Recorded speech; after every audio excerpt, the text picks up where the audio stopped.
নমস্কার বন্ধুরা, আমি আমার ছাদ বাগানে উপস্থিত হয়েছি আমার দ্বিতীয় ভিডিও নিয়ে।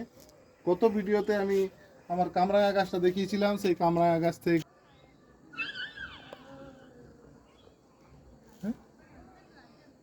কিছু কামরাঙা আমরা হারভেস্ট করেছি এবং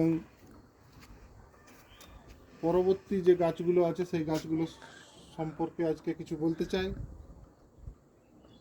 পরবর্তী গাছ বলতে আমার যে মালটা গাছটা লাগিয়েছিলাম 7-8 মাস আগে, সেই মালটা গাছটাকে আমি রিপোর্ট করেছি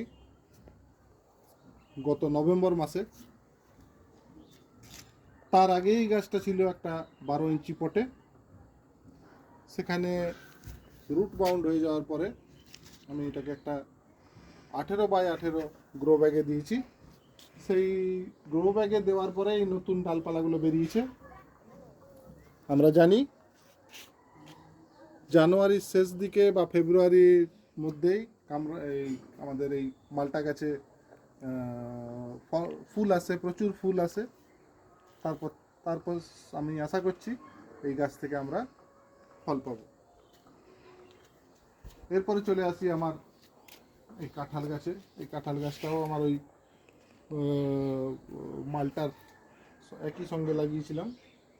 এই প্রথম থেকে এটা 18x18 গ্রো ব্যাগে আছে। জানি না এটাতে কবে ফল আসবে, কিন্তু গাছটা বেশ হেলদি হয়ে উঠেছে এই কদিনেই। আশা করছি এটার থেকেও ফল পাবো। এরপরে আমার যে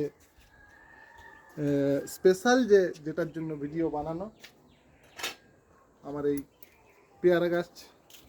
এই পেয়ারা গাছ থেকে আমি প্রথমবার ফল হারভেস্ট করব। এই ফলগুলো দেখা,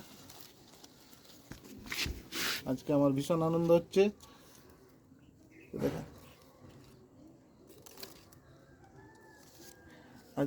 এই পেয়ারা গাছটাতে মোটামুটি 10-12টা পেয়ারা হয়ে আছে। তার মধ্যে কিছু ম্যাচিওর হয়েছে, সেগুলোকে আজকে হারভেস্ট করব আপনাদের সামনে। দেখা।